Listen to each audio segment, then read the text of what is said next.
Okay, hello everyone. I apologize for this one, the first part of this video being put up later than I had liked or would have liked. The sound was off and I needed to start over. So yay. What we're going to do is in 3 parts, I'm going to talk through the huge outline that was on the board today. And this is basically a review of the entire chapter 17 that we've been working on. So we're going to start over here with the purple, discussing the major transitions between this pre-industrial period, which encompasses the Neolithic Revolution to about 1700, and then comparing that to the Industrial Revolution, this phase in world history between like 1700 and 1900. And particularly we looked at these categories, the types of tools being used for production, the place in which work and production is happening, and who's actually involved in production. And to do this very quickly, I want to go back and actually refresh your memory by talking through this presentation that we looked at in class. So prior to the Industrial Revolution, you'll remember most people were farmers and worked in family units that were doing the work in or near their homes. So for most of world history, societies are based on agriculture. And remember, 90-some% of individuals in the past were involved in one way or another in the production of agricultural products. And despite a few changes, very little changes regarding the technology in agriculture. So if you remember, we started in ancient Egypt looking at the plow. Notice how they are powered, these simple tools like the plow are powered by animals as well as humans, and humans are also directing the movement of this simple tool. If I take you to Europe right before industrialization, here we see something very similar. Once again, the plow in the center, human behind, animal as a source of power, fueling, you could say, the plow. If we put these side by side, you can see how similar they are. And these two images represent thousands of years of human development. And frankly, somebody from ancient Egypt could have walked into Europe right around 1700 and been able to know how to use most of the tools for agriculture that they were using. So very little changes for thousands and thousands of years until we get to industrialization. Now you can see that animal and human power is being replaced by these highly complex machines that run on fossil fuels. You see some similarities like the use of the plow still here in the back. But other than that, so much has radically changed. And here you can see the three side by side. This represents thousands of years of change. This represents 100 years. It happens that quickly. So the first major characteristic of the Industrial Revolution is that human and animal power is replaced by motorized machines or highly complex motorized machines running on fossil fuels. And we know that fossil fuels are not good for the environment. They're a cheap form of energy, but they are very devastating to the environment because of pollution. These are ice core samples from one of the poles. You can see here is the post-industrialization period, dark and gray. Here's the pre-industrial period, a lot more pristine and clean. So that you can see the impact of industrialization over time. Now let's go back to the past. Prior to the Industrial Revolution, in the past, we know that we only had a few skilled people producing all of the manufactured goods that existed. If you remember your social class pyramid, craftsmen are toward the top, kind of in that middle section, but close to the top of the pyramid, and that means there aren't many of them. Where is most of your population located? At the bottom of the pyramid, in that final group of farmers. So because very few people produced the manufactured goods, we see that people who were producing them could actually have workshops right in their homes because you don't have massive amounts of people involved in that kind of labor. And labor can be based on the family system or the guild system. Consider guilds to just be an extended family system. You have an apprentice who leaves their home, goes to live with the master's family, and becomes, for all intents and purposes, a purpose of their family. So whether you're dealing with guilds or earlier systems where it was simply the family, labor is family-based. The family is an economic unit as well as a social unit. And the technology that is being used in these home workshops are very much simple hand tools. What do we mean by that? We'll come to the tools in just a moment. Let's look at the structure of the workshops. So here we have from Greco-Roman societies a typical home. Here you have the main street. These 3 doors in the front lead to workshops that are right behind here, where they would work and also sell their wares. Behind, what do you have happening? These are the living quarters. So workshops were in the front, off of the street, and then the living area was directly to the back. Here's medieval Europe, right before industrialization. And what do we see here? Very similar construction, only instead of building back, they're building up. So here we have the shop and the workshop on the ground floor, and then the living quarters is up above. So if we put these side by side, we can see here in the past, workshops were in the front, living in the back. Here, right before industrialization, workshops are on the ground floor, living space on the second floor, but still very similar idea. The person who lives there owns the workshop. The person who lives there owns the tools. They own the raw materials. They're the ones who get to sell the product. They own the means of production. This is what things were like prior to industrialization. Now we have industrialization, and what occurs? People live far away from where they work. In fact, today the average commute is between 45 minutes and an hour for most people. In addition to that, they no longer own the buildings in which they're working. They no longer own the tools which they have to use. What have they simply become? They've simply become the labor to produce that thing. They don't even own the product that they make. The capitalist is the one who gets the profits from that. So all a person gets now is a wage. That is it. So here they are side by side. Notice how people are slowly becoming divorced and alienated from their work and what they produce. Now let's look at tools. Here we see Greco-Roman society, tools very simple, hand-based tools. Here we see medieval Europe right before industrialization. Here we see them side by side. Very similar tools. Someone from ancient Greece or Rome could walk into Europe right before industrialization, and they would know how to use all of those tools. Here's the Industrial Revolution. Notice the highly complex machines, pulleys leading to other machines. Very, very different from what you saw. No longer hand-based tools. These are machines working on fossil fuels. So now the power is not human power. It is coal and later oil. So your fossil fuels. You also get to see in this image, I don't know if you realized it, you get to see some of the Indian and Chinese indentured laborers that are going to come over later and be part of the workforce in places like Britain, America, and elsewhere. And later in the third presentation, we'll talk about the indentured laborers, where they're coming from and why they're coming to these industrialized nations. So here you can see all 3 side by side, simple hand-based tools, massive machines powered by fossil fuels. Here's the second major characteristic then of the Industrial Revolution. The organization of production transforms from the home, family-based systems to factory, machine, and capitalist-based systems. This does lead to increased specialization and cooperation, which we can't say is necessarily a bad thing. Smith is actually absolutely right. Specialization does make things more efficient, and cooperation is, of course, a good thing as well. So this is leading us directly into the capitalist system. Okay, so we're done with this information over here. What were the tools like in the past? Simple and powered by humans and animals. Where did people work? In or near the home. Who was working? The family unit, and that included everybody in the family. Once you get to industrialization, what are the tools like? Highly complex machines working on fossil fuels, no longer using animal or human power. Where are they working? Outside of the home, often in factories.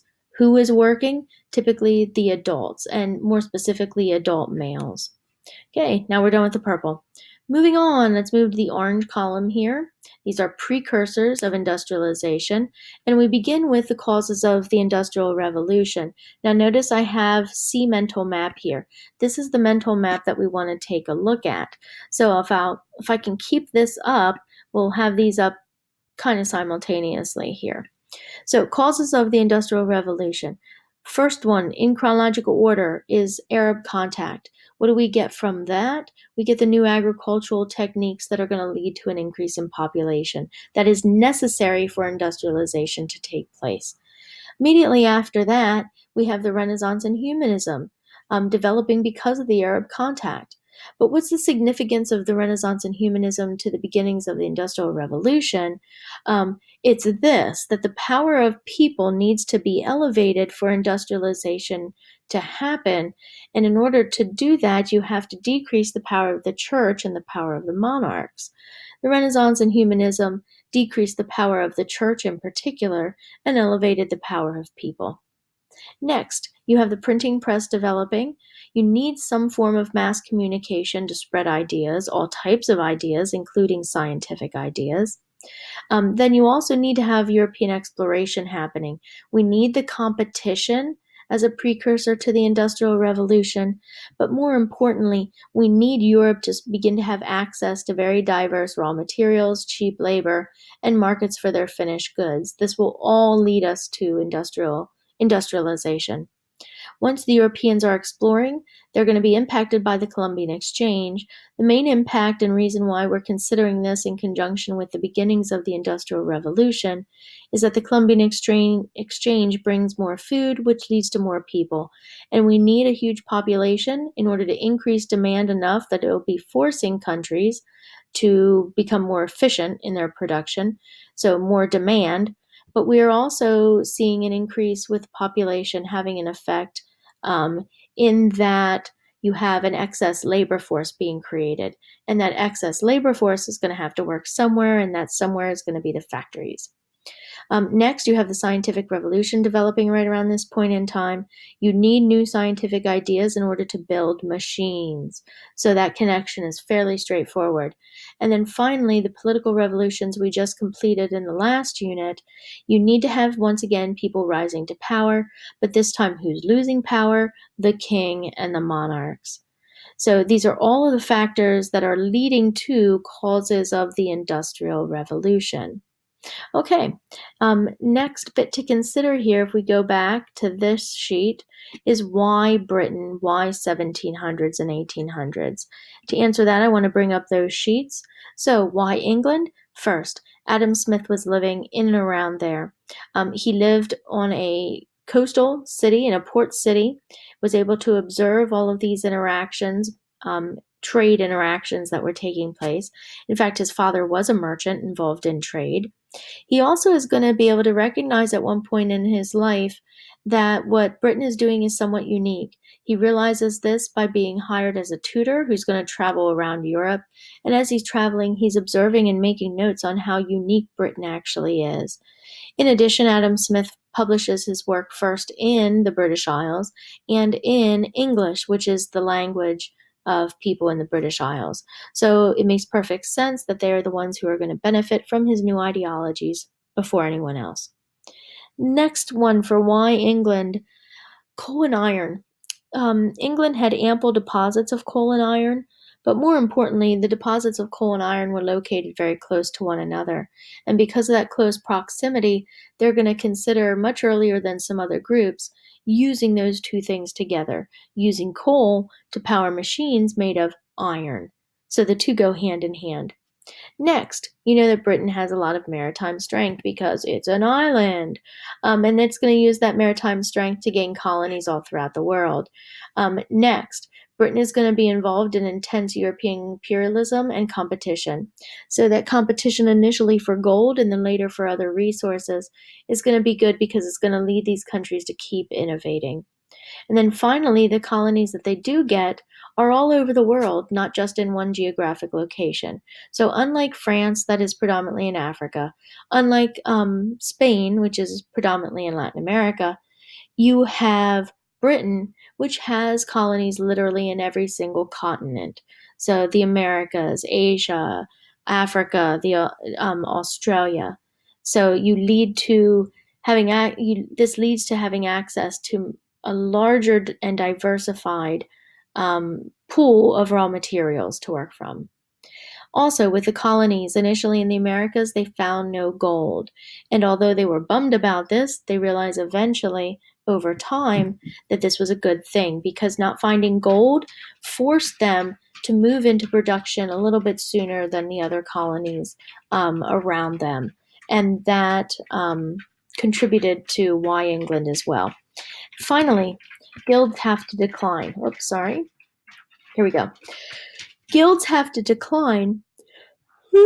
Sorry. Guilds have to decline in order for capitalism to take hold, because Adam Smith believes in supply and demand, this invisible factor, this invisible force, not unlike gravity, that controls things. In this case, the economic system. So, what he argues, because supply and demand exists, is that we need very little regulation of the economy. And guilds, the purpose of a guild is to regulate trade, to regulate the economy. Keep in mind, they regulated prices, they regulated how much was being supplied, they regulated quality, they decided who could be part of their industry and who couldn't. So they controlled competition. So all these factors have to be gotten rid of before capitalism can fully develop. However, having said that, you also do have to have guilds prior to capitalism for capitalism to take place. Why? Guilds are made up of the people, so the more common people. So what do guilds really do? They take power from the church, they take power from the monarchs. And you have to have the power of the church and monarchs decreasing before you can have capitalism and the Industrial Revolution take place. So that is why England. Let's do why 1700, 1800. So you'll remember new crops coming from the Columbian Exchange, particularly the potato. It's going to lead to an increase in population. You need population for two things: increased demand and excess labor to work in the factories. You also have to have at the same time a scientific revolution taking place so that you have new knowledge in order to build the machines and everything that goes along with industrialization. Competition, the next one, is also a key factor for why that period. At that period in time, all of Europe was engaged in crazy competition. So you're going to see a lot of innovating things coming out of that part of the world. And finally, there were no major disasters like plagues to mess with the population that they had, that excess population that was going to be forced into the factories.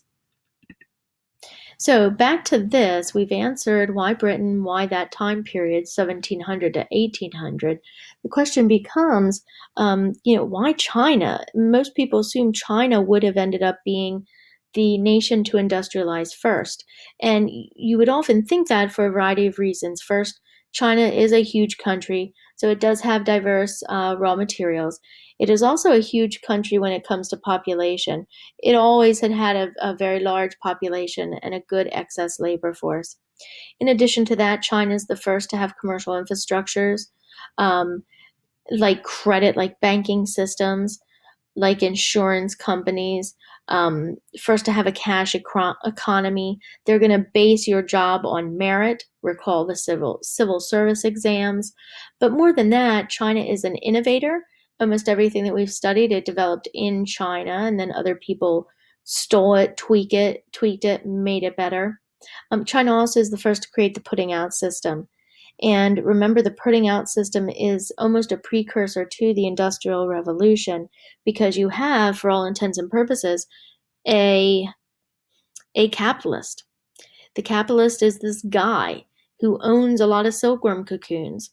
And he's going to realize that all of those farmers out there can't farm when the sun goes down, but by candlelight, they could unravel these cocoons. So he's going to go to them and he's going to make a deal with them. And he's going to give them cocoons to unravel. And then in payment for their labor, he's going to promise them a little bit of cash. So who owns the means of production in this scenario? It's going to be the capitalist, but what is the benefit for the people involved in the putting out system? They're making a little bit of a wage. And what kind of wage? A cash wage. Now, with all these things in mind, the whole idea that China was poised to become industrialized, the question becomes, why didn't they? So to pull up that sheet, first, China is going to isolate themselves. They're going to focus on internal trade, internal manufacturing, and really separate themselves from the rest of the world. They did this because of Neo-Confucianism, this idea that China was starting to decline, not because of anything it had done, but rather because it had allowed in too many foreign influences. And that was during the Song Dynasty. Next, colonialism in the age of exploration. What China never does that. They never become involved in that. So they have no overseas colonies. They don't really experience an age of exploration. They totally could have, but they don't. The reason being they are more focused on defending against the semi-nomadic people coming from the region of Genghis Khan and further to the east. More concerned with that than exploring elsewhere. Because they don't have any colonies, though, they're going to fall into the high equilibrium trap.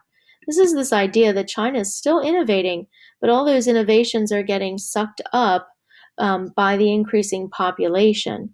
If they had had a safety valve like other countries, a place to send their colonists to when things got too intense, then they might have survived. Next, we have silver. And remember what silver is going to do. It's going to make China lazy, make China complacent. And this is what's going to lead to hubris. China thinks that it's the best and it doesn't need to try anymore. And so it doesn't. And it just assumes that it's always going to be number one on top.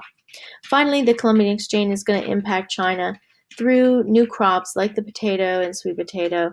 And of course, will lead to more people. The only thing you don't have to do is this down here, 2 changes in the rest of the world due to industrialization. We're not going to talk about that in this unit. That's what the next unit is going to be about. Okay, one more bit here to do, and then I'm going to take a break. We have Adam Smith and the concepts of capitalism. So 2 underlying concepts of capitalism. One is supply and demand. The other is competition. We'll talk about both. First, supply and demand. Think of supply and demand as this, invisible force similar to gravity that's controlling the economic system. Since it is this self-regulating or self-perpetuating system of supply and demand, what Adam Smith is going to argue is that then you do not need government regulation. And in fact, government regulation can make an economy worse, not better. So supply and demand allow the market to regulate itself. Don't get involved governmentally. Next, down here, creative destruction. This is a term that's going to be used to describe capitalism and what it does. Creative destruction by Schumpeter is this idea that in order to create the new system of capitalism, it is so radically different from the past that you must destroy what had come before. So how are things being produced? What are the tools like? All the old tools are gone. You have new machines. What about the place where work is done? No, you have to destroy the old. No more work in the home. Now you have to work in factories, and so on. So in order to create capitalism, you have to destroy the past in order to create the new. And he's going to argue, Schumpeter is going to argue, that there's really only 2 times in human history that had happened. One is the Industrial Revolution. The other is the Neolithic Revolution. What was destroyed? Forager hunter bands and tribes. You no longer have those in most societies. And instead, now we have something new, something replaced it. Now we have settled agricultural villages and eventually cities. Okay, Adam Smith. We already talked about his historical context, the fact of where he grew up, what he was writing, who his audience was, that he traveled abroad. But let's talk about his wealth and power. For Adam Smith, wealth and power equals the product, and more importantly, the profit you can make from that product once you sell it. So it's all about the thing you make, the product, and how much profit you can make from it. Going along with that, Adam Smith says the goal of every individual is to do what? To increase their profits. Now, what this leads to, and what you have to make special note of, is that communities, therefore, that believe in capitalism are usually individualistic societies. They're going to vote to protect the rights of individuals over the community good. So individualism within capitalist societies is something that you very commonly see. They value the importance of the individual over the good of the community. Next, what characteristics lead to increased profits? Remember, the goal of a capitalist is to increase his profits, right? Or her profits. How are we going to do that? Well, we're going to specialize, because specialize equals efficiency equals increased profits. So 3 levels of specialization. You have local specialization, which is specialization within one industry. The example we gave was the pencil. The example Adam Smith gave was a pen. The idea behind this, though, is that one person creates the eraser, the other person creates the metal that holds the eraser on. And so you only ever get to see your one small component part. But this makes things a lot faster as well, because you are only doing one job and you therefore get really good at that one job. So that's why this increases efficiency and therefore profit. So you have this local level of specialization within one industry. In the middle, you have the only one of these characteristics that is old. The other 2 are brand new, totally new, only come with industrialization. But this next one you see ever since the Neolithic Revolution and city-states. And it's very simple: job specialization. So specialization between jobs or between industries within one country. So an example of this is a farmer farms all day, not only for himself and his family, but for everyone else as well. What does the farmer not have to do? The farmer doesn't have to stop and weave. At the same time that I say that, weavers are only going to make clothing. And they're not just going to make clothing for themselves, they're going to make clothing for everybody else as well. So in essence, a clothing maker doesn't have to stop to farm, and a farmer doesn't have to stop to make clothing. Specialization between 2 industries within one country. And finally, you have international specialization or global specialization, where certain countries are going to make things more efficiently than you do. And why try to compete when you know you're going to lose, and that losing is just simply going to decrease your profits. So we know that there are three levels. 2 are new, the local and the world. And then the only one that's old is job specialization, which is that middle tier. Next, who benefits from trade? Adam Smith is going to argue that both the buyer and the seller benefit from trade, and this is a direct opposition to mercantilism. Mercantilism, remember, argues that only the seller benefits from trade. Adam Smith is going to say that that's hooey, that's bunk, that doesn't make any sense, and he's going to say that both people actually benefit from trade. Some of the advantages of capitalism that he's going to point out are founded on this idea of competition. Competition is a good thing because it's going to lead to innovation. So we're going to have a lot more stuff because of capitalism, and better stuff because of capitalism, particularly better machines and technology. He's also going to say that the competition leads to lower prices, because if someone is selling an item for $4 and you're selling that same item for $5, there's no way that people are going to buy it from you. They're going to go and find that cheapest place and buy it from them. So competition, healthy competition to get customers, is going to be a good thing for us, because it forces prices to be lowered by the capitalist. In addition, it's not only that, but also working conditions that competition would be good for. Adam Smith is going to argue that if working conditions are bad, workers can simply quit and go someplace where things are nicer. Because people compete, because capitalists compete for labor, they have to ensure that they're providing good working conditions, or else people are going to rise up and leave. So it's basically as simple as that. So advantages: decreasing prices, better working conditions, and of course innovation, so more stuff. Now, having said all of that as the advantages, Adam Smith does recognize that there is one disadvantage, one danger, and it's the fact that monopolies can form and cartels can form. Capitalists hate competition. Competition makes them lower their prices. Competition makes them spend more on the good that they're producing. It also taps into their profits. So what are they going to try to do at all costs? One, they're going to try to form a monopoly. They're going to buy up all the smaller businesses, which are similar to them, and wait until they control everything. Then they're going to sit back and laugh and charge us whatever they want for their goods. So a monopoly. If you have a group of businesses getting together and doing that same thing, but instead of just one business, it's many businesses, that's called a cartel. So and cartel and monopoly are very, very similar things. Okay, capitalism is going to lead to global collaboration. We're down here.